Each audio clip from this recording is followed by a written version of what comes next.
Hello and welcome to Newsroom. I'm your host Chris with the CHRILLCAST, and today we're going to answer a very important question. Make sure you guys like, comment, and subscribe. So, today we're going to answer the question: what is the real reason that Valve created the Steam Deck? We're going to start with an article here from Tech Radar. Linux gaming surges in popularity. Is this the Steam Deck effect? Strong uptick for Linux in latest Steam hardware survey.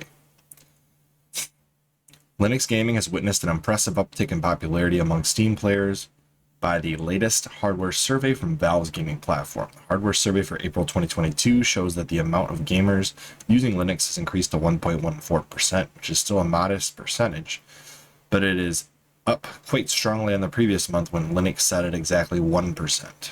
While an increase of 0.14% means very little for Windows, it's actually a big leap for Linux, and in fact represents the second highest level of adoption the alternative platform has witnessed in recent times, going by Valve's figures. What was the best month ever for Linux?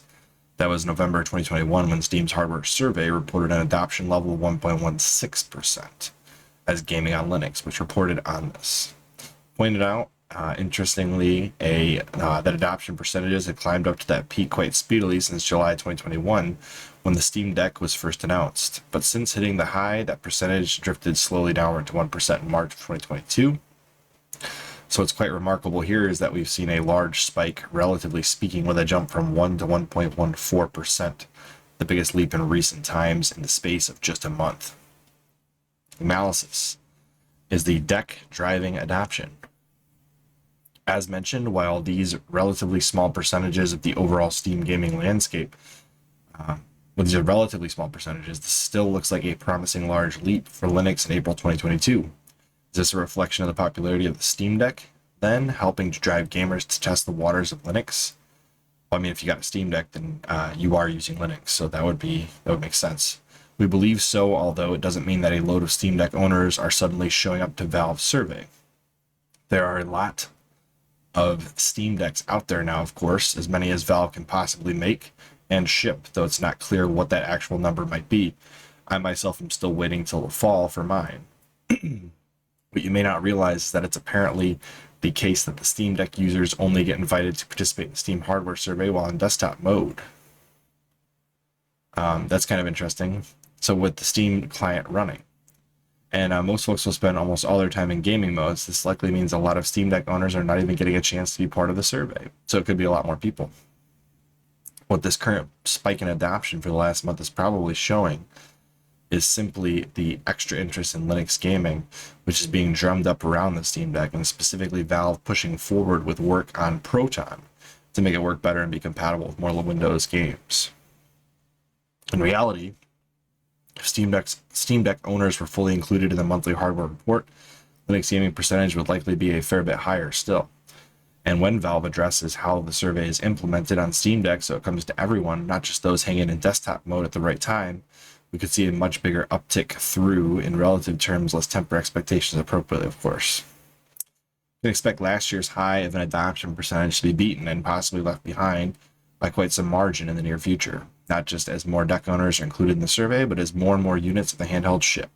Proton is continually refined to drive additional interest outside the deck, which is already causing upticks like the one seen in April, and while Linux is hardly going to be challenging Windows, maybe it will be looking to overtake Mac OS, currently on 2.55%, sooner than you might think. So why is this interesting to me? Do you guys remember the Steam machines? Do you remember why they made the Steam machines? Here we go. So it says, this has been a great year for PC. This was back in 2014. We're up to 65 million accounts on Steam. We have 6 million people simultaneously online, and I think the holiday season just passed. We're about 62% year-over-year revenue growth. My favorite statistic is that Dota 2, remember Dota 2, is bigger than Monday Night Football. So why were they making the Steam machine? So why? We're just one company in the PC space. Why are we seeing this continued growth? Why are we seeing users and games and hardware development? We attribute it to the openness of the platform. PC is successful because we're all benefiting from the competition with each other. If Twitter comes along, our games benefit. If NVIDIA makes better graphics cards technology, all the games are going to shine. If we come out with a better game, people are going to buy more PCs. That has been the engine of this growth. And then Newell dropped the reason for Steam. Now, a couple of years ago, we started to get pretty worried that maybe that openness was going to be challenged, that there was success in proprietary platforms in living rooms and in mobile. That was going to cause the entire industry to step away from the opportunity of openness. He said, what can we do? We picked 3 things to look at. The first was thinking about user interface, the operating system, the platform side of it. We have a lot of experience with Steam. By developing big picture and then moving all of that on top of Linux, we'd have a platform that everybody could use. Newell said the PC had design problems.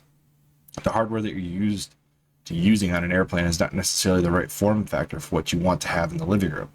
He said, so there are a set of issues there that we wanted to address in terms of hardware design. We wanted to prove that they were possible and share that knowledge with partners. He explained that Valve needed its own controller. Remember the controller, the Steam controller? This was invented specifically to make mouse and keyboard controls more well translate to a controller. So here we go, let's keep on. That doesn't mean that people don't use mice, but it does mean that they have another option. One that really allows software developers to give people a great experience with that environment will continue to give people access to all the great internet PC applications. Valve finally made its decision to move last year, developing 300 sample Steam machines to get feedback. Steam machines from Falcon Northwest will range in price from $1,800 to $6,000. That was this is 2014 money. As for whether Valve will continue to make hardware, Newell said, we're going to continue to make that decision as we go along. We've been happy with the results doing the hardware development. We have plans to build more machines as our customers demand. We also expect people to get really happy with the range of offerings coming from these hardware manufacturers. So they also made the Steam Link. It was like a way to remote play your Steam library on a TV. And then they moved that to apps like on Apple TV and Roku and all the other Android set-top boxes, right? So what is the goal of the Steam machine? Well, it was to get people to use Linux because they were worried that Windows was going to disrupt Steam on the Windows platform with their own gaming marketplace using the Microsoft Gaming and Xbox monikers. But the Steam machines ultimately failed, and I don't think Valve ever really wanted them to be successful. They already had a successful platform on Windows, but having Steam machines, having gaming on Linux, gave Valve a way to differentiate or move away from the platform and continue to make money, even if Microsoft were to screw with them. Does that make sense? So, why the Steam Deck? And why is the Linux boost interesting? Well, although the Steam machines turned out to be kind of a major failure in regards to sales financially, it did push gaming into Linux space. It allowed Valve to exist outside of Windows. And when Valve started to see that a lot of the Steam owners or Steam players were also using a Switch alongside their PC and gaming on the Switch on the go and on the PC at home, I think Gabe Newell started to do one of these. So when they released the Steam Deck, now they've got a platform that runs on Linux, so it'll push. And one of the biggest reasons why the Steam machines failed was that developers didn't port their games to Linux. They didn't create a way for the games to run on Linux. So you have these high-end gaming machines from 2014, and they can't run any of the games that were coming out at the time, and most of the games going forward. So basically a waste of space at that point. But the Steam Deck, Valve knows that portable gaming machines are extremely popular. Always have been, always will be. And the Steam Deck is no different. So what they're going to do is push this platform very hard. They don't need to sell a lot of them, but they need to sell a decent quantity, enough that developers will want to port their games to Linux on the Steam Deck, so that Valve will have a highly compatible Linux platform for Steam, which guarantees their own success financially in the future. Steam Deck is all about pushing Linux to the next level and getting Steam the divorce from Windows they've always wanted, financially and successfully. And in the meantime, They're also getting a portable competitor to the Switch out there on the market, which is good competition for Nintendo. What do you guys think? Think Gabe is trying to divorce from Windows or just have options? Comment down below. What do you guys think?